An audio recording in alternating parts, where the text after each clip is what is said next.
좋으신 하나님을 함께 찬양합시다. 할렐루야. 네, 오늘도 하나님께 소망을 두며 예배하신 여러분들을 사랑하고 축복합니다. 서울대학교 종교학과 교수인 배철현 교수가 쓴 신의 위대한 질문이라는 책이 있습니다. 이 책에서 배철현 교수는 성경에 나오는 하나님의 질문들이야말로 우리가 어떤 삶을 살아야 되는지 묻는 중요한 키워드라고 말합니다.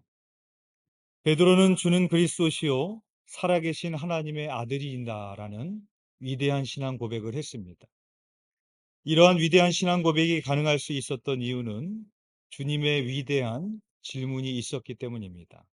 너희는 나를 누구라 하느냐? 위대한 질문이 위대한 대답을 낳게 하고 위대한 질문이 위대한 신앙을 낳게 합니다. 바울은 이 땅에서 사는 동안에 예수님을 직접 본 적이 없었습니다. 베드로와 요한처럼 예수님과 대화를 나누어 본 적도 없었고 공개석상에서 예수님의 설교를 육성으로 직접 들어본 적도 없었습니다. 그래서 바울의 비판자들은 바울이 사도의 자격이 없다고 공격하고는 했었습니다. 그럼에도 불구하고 바울이 쓴 글이 신약 성경의 절반을 차지하고 있습니다. 그 이유가 무엇이겠습니까? 바울은 누구보다도 더 많은 질문을 통해 더 많은 하나님의 답변을 지녔던 사람이었기 때문입니다. 바울은 그리스도인들을 체포하고 옥에 가두기 위하여 다메섹으로 향하고 있었습니다. 그러나 그 길에서 하늘로부터 강렬하게 비치는 빛이 임하였고 바울은 땅바닥에 엎드러질 수밖에 없었습니다. 그리고 그때 주님의 음성을 듣습니다. 사울아 사울아 내가 어찌하여 나를 박해하느냐. 바울은 유대인이었기에 하나님을 직접 보거나 하나님의 음성을 직접 듣는 것은 죽을 수도 있다라는 대단히 두려운 일이라는 것을 누구보다도 잘 알고 있었을 것입니다. 그러나 바울은 그 숨막히는 상황 속에서도 두려움에만 사로잡혀서 입만 봉하고 있지 않았습니다. 바울은 그때 질문을 던졌습니다. 주여 누구시니까? 바울의 질문에 주님이 대답해 주셨습니다. 나는 내가 박해하는 예수다. 주님의 대답을 통해 바울은 두 가지 중요한 사실을 깨달았습니다. 첫 번째는 유대인들이 신성 모독죄로 죽였던 예수님이 죽음에서 부활하신 하나님이라는 사실입니다. 두 번째는 그때까지 바울은 그리스도인들을 박해했을 뿐 한 번도 만난 적이 없었던 예수님을 박해했던 적이 없었습니다. 그럼에도 불구하고 예수님은 내가 박해하는 예수라 라고 답변하시므로 예수님을 믿는 사람들을 박해하는 것이 곧 예수님을 박해하는 것과 같다라는 것을 알게 해주셨습니다. 따라서 바울은 사람을 괴롭히는 것이 하나님을 괴롭히는 것이요 사람을 사랑하는 것이 하나님을 사랑하는 것임을 깨달을 수가 있었던 것입니다. 그 이후부터 바울은 유대인이든 헬라인이든 지혜 있는 사람이나 어리석은 사람이나 사람을 가리지 않고 자기 인생을 걸어 그들을 사랑할 수 있었습니다. 그 이유는 무엇이겠습니까? 그 사람들을 사랑하는 것이고 하나님을 사랑하는 것이라는 답변을 얻었기 때문이었습니다. 주님께 질문하지 않았던들 결코 얻을 수 없었던 소중한 답변이었습니다. 이처럼 질문으로 시작된 바울의 신앙생활은 질문으로 이어지면서 성숙해져 갔습니다. 그리스도인이 된 바울에게는 큰 괴로움이 있었습니다. 선으로 살아가는 자기에게 악이 공존하고 있고 마음속에서 일어나는 선과 악의 다툼으로 인한 괴로움이었습니다. 한마디로 그리스도인이 되었음에도 자기 자신에게 남아있는 죄성이 있었습니다. 그것은 바울을 끊임없이 정죄하였고 바울의 신앙 양심을 예리한 칼날처럼 후벼 팠습니다. 그래서 바울은 주님 앞에서 끊임없이 질문할 수밖에 없었습니다. 로마서 7장 24절의 말씀입니다. 오호라 나는 곤고한 사람이로다. 이 사망의 몸에서 누가 나를 건져내랴. 이 질문을 통해 바울이 주님께로부터 얻었던 답변은 이것입니다. 로마서 8장 1절에서 2절의 말씀입니다. 그러므로 이제 그리스도 예수 안에 있는 자에게는 결코 정죄함이 없나니 이는 그리스도 예수 안에 있는 생명의 성령의 법이 죄와 사망의 법에서 너를 해방하였음이라. 바울이 의인이었기에 바울을 구원해 주신 것이 아니라 바울이 그리스도인들을 짓밟는 폭도였을 때도 주님의 보혈로 구원해 주셨기에 바울의 과거를 결코 정지하지 않으시겠다라는 주님의 답변이었던 것입니다. 바울처럼 자기의 죄에 대하여 철저하게 절망해 본 사람만이 하나님의 은혜를, 참된 의미를 비로소 깨달을 수가 있습니다. 그래서 바울은 로마서 5장 20절에서 이렇게 고백을 합니다. 로마서 5장 20절의 말씀입니다. 율법이 들어온 것은 범죄를 더하게 하려 함이라. 그러나 죄가 더한 곳에 은혜가 더욱 넘쳤나니. 어두운 곳일수록 빛이 강렬하게 보입니다. 마찬가지로 죄가 더한 곳에 은혜가 더욱 넘친다라는 바울의 고백이었습니다. 그런데 바울은 여기서 또다시 질문을 제기하지 않을 수가 없었습니다. 그 질문은 로마서 6장 1절의 말씀입니다. 그런즉 무슨 말을 하리요? 은혜를 더하게 하려고 죄에 거하겠느냐? 자기 죄에 대한 투철한 자각이 하나님의 은혜를 더욱 심화시켜 준다면 하나님의 은혜를 더 크게 누리기 위해서 자발적으로 죄를 더 많이 지어도 되지 않겠느냐라는 그런 질문이었습니다. 그 질문을 통해 바울이 주님께 얻었던 답변은 로마서 6장 2절 말씀이었습니다. 그럴 수 없느니라. 죄에 대하여 죽은 우리가 어찌 그 가운데 더 살리요. 그럴 수 없다라는 것입니다.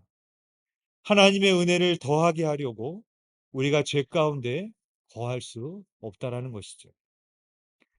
바울은 안디옥 목회자로 부르심을 받기 이전에 무려 13년 동안이나 고향 다소에서 칩거해야만 했었습니다. 아무 할 일 없는 실패자처럼 젊은 나이에 장장 13년 동안이나 고향 땅에서 칩거해야 된다는 것은 청년 바울에게 쉽지 않은 일이었을 것입니다. 바울은 자신을 구원해 주시고도 자신을 고향에 그렇게 내버려 두시는 그 하나님을 향해서 얼마나 많은 질문을 던지며 살았겠습니까? 또한 바울은 하나님으로부터 얼마나 은혜로운 답변을 얻었겠습니까? 바울이 주님께로부터 얻은 답변은 이것이었습니다. 로마서 8장 18절의 말씀입니다. 생각하건대 현재의 고난은 장차 우리에게 나타날 영광과 비교할 수 없도다. 로마서 8장 28절의 말씀입니다. 우리가 알거니와 하나님을 사랑하는 자, 곧 그의 뜻대로 부르심을 입은 자들에게는 모든 것이 합력하여 선을 이루느니라. 고통 속에서 하나님께 질문을 한 사람만이 얻을 수 있는 그러한 답변인 것입니다. 이처럼 바울은 질문을 통해서 하나님으로부터 얻은 답변 속에서 살아가는 사람이었기에 다른 사람의 질문에 관하여서도 다른 답변을 해줄 수 있는 사람이었습니다.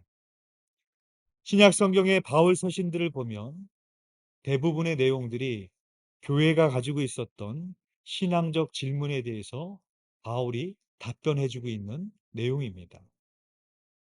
오늘 본문도 마찬가지입니다. 오늘 본문의 내용은 바울이 마게도냐의 환상으로 선교의 방향을 바꾸어 빌립보로 향했습니다. 그곳에서 귀신 들린 여종을 고쳐주었다가 그 여종의 주인이 자기 수익이 끊어진 것을 보고 바울과 실라를 붙잡아 관리들에게로 끌고 갔습니다. 바울과 실라는 옷이 찢겨졌고 벗겨졌고 매로 맞고 깊은 옥에 갇혀 그 발은 착고에 든든히 채워졌습니다. 그러나 바울과 실라는 한밤중에 하나님께 찬송하였고 기도하였습니다. 그때 갑자기 지진이 나서 옥토가 움직이고 문이 열리며 사람의 매인 것이 다 벗겨졌습니다. 간수는 자다가 깨어 옥문들이 열린 것을 보고 죄수들이 도망한 줄 생각하고 칼을 빼어 자결하려고 그랬습니다. 간수가 스스로 자결하려고 했다는 것을 보아서 죄수들이 감옥에서 도망가게 되었을 때 간수가 받아야 될 처벌이 얼마나 무서웠는지를 우리는 짐작해 볼 수 있는 대목입니다. 그러나 그때 바울이 크게 소리를 지릅니다. 내 몸을 상하지 말라. 우리가 다 여기 있노라. 간수는 감옥에서 죄수들을 지키는 프로입니다.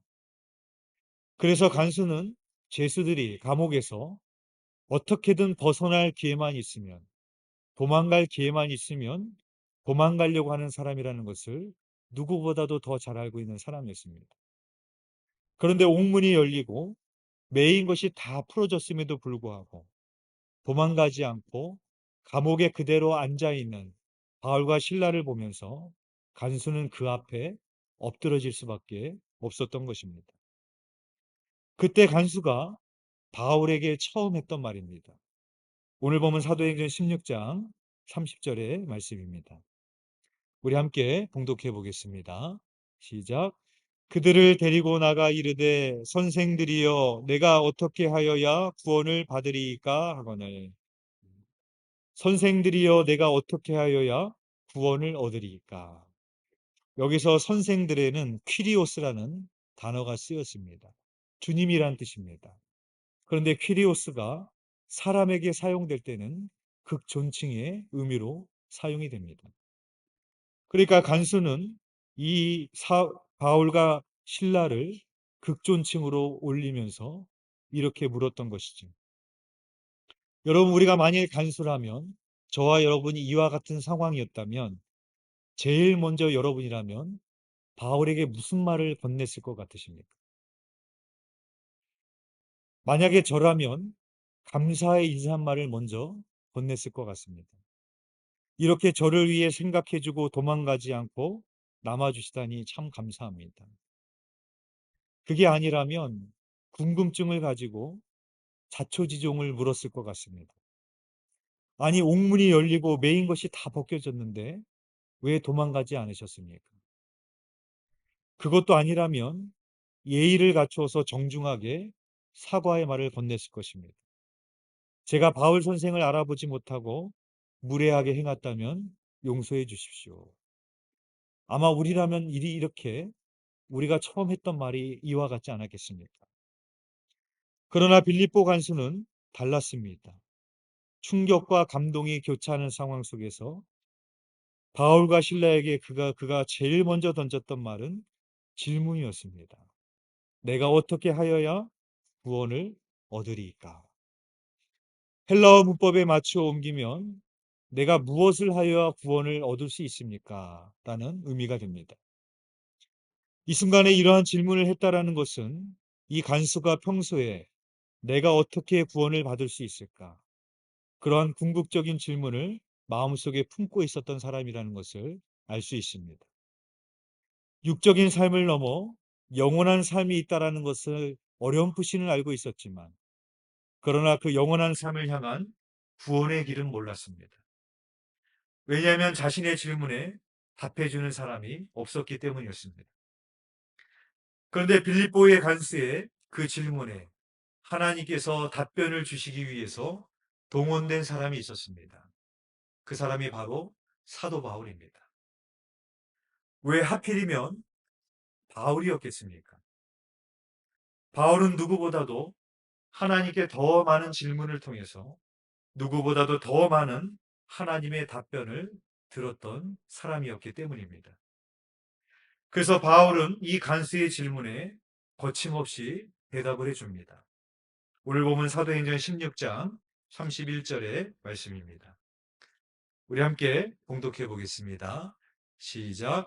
이르되 주 예수를 믿으라. 그리하면 너와 네 집이 구원을 받으리라 하고. 아멘. 지극히 간단한 대답인 것 같지만 바울의 대답에는 복음의 모든 것이 내포되어 있습니다.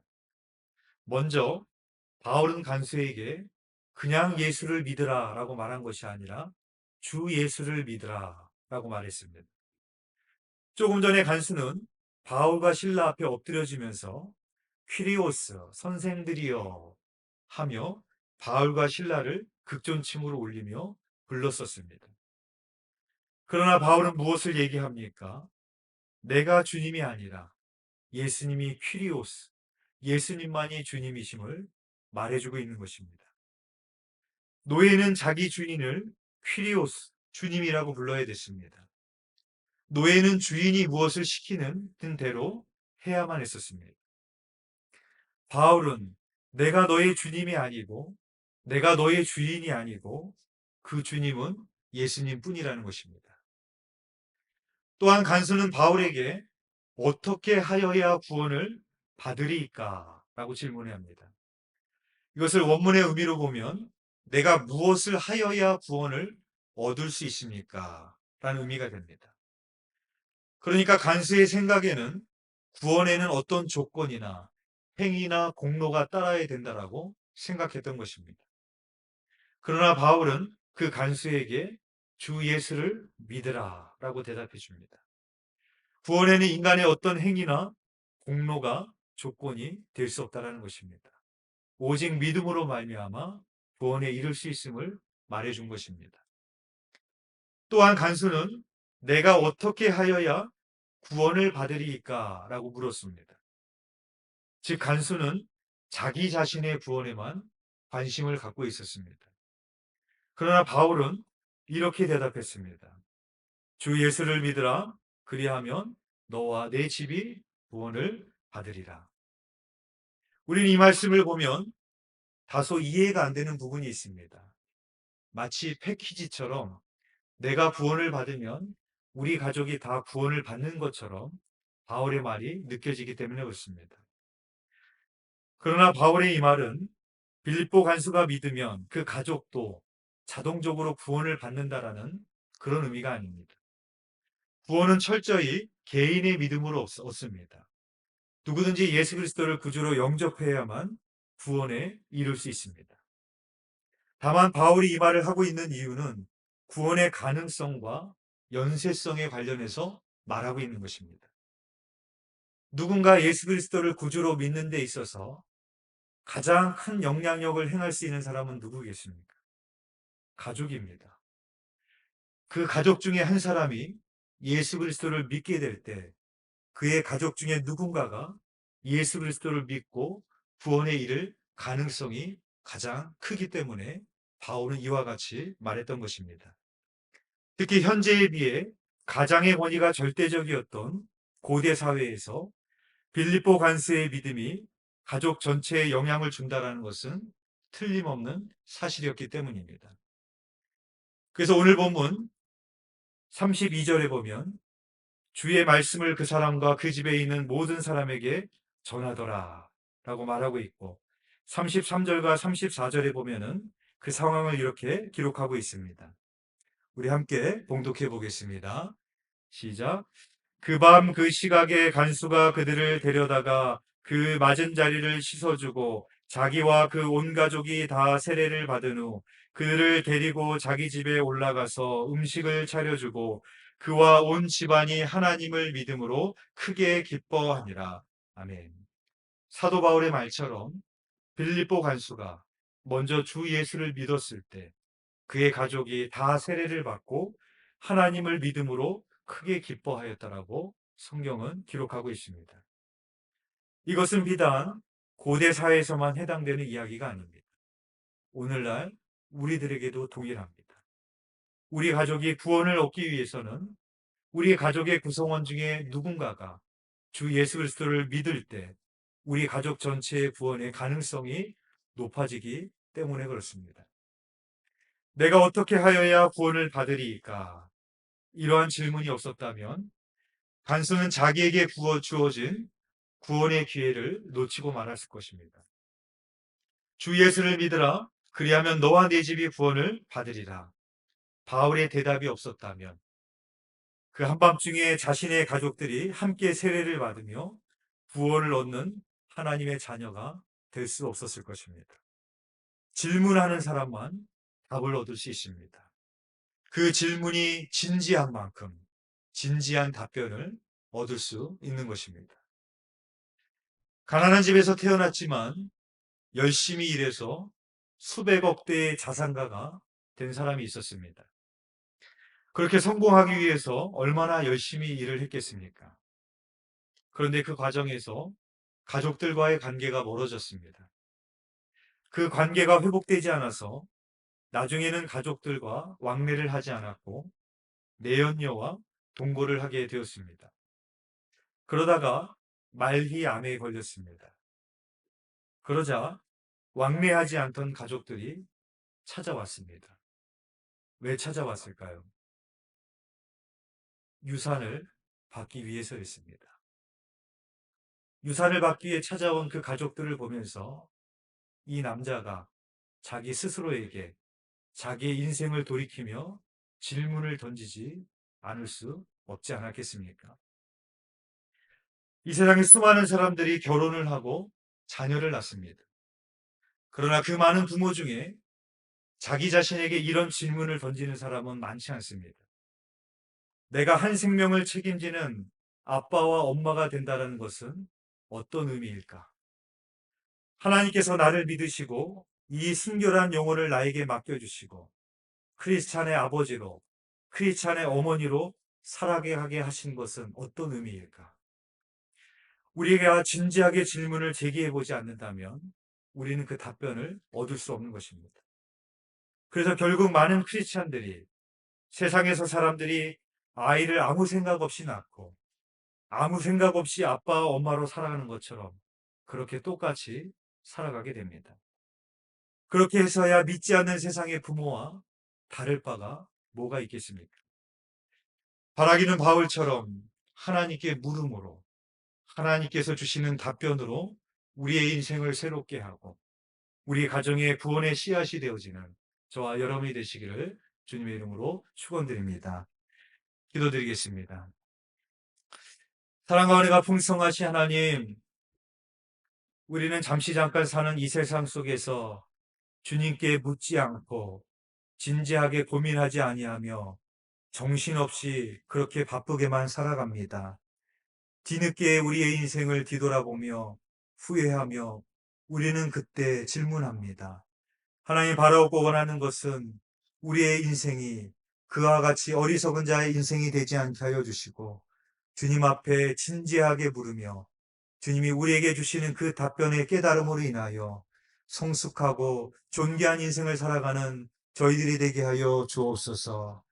하나님이 우리를 이 가정의 부모로서 크리스찬의 어머니로서 우리를 불러주신 이유를 묻는 자가 되기를 원합니다. 나에게 그 소중한 생명을 맡겨주신 이유를 묻는 자가 되기를 원합니다. 그리하여 그 답변을 통하여서 나와 우리 가정에 우리 자녀의 하나님의 구원이 임하는 그 구원의 씨앗이 되어지는 우리 모두가 될 수 있도록 주님 사용하여 주시옵소서. 감사를 드리오며 예수 그리스도 이름으로 기도드렸사옵나이다. 아멘.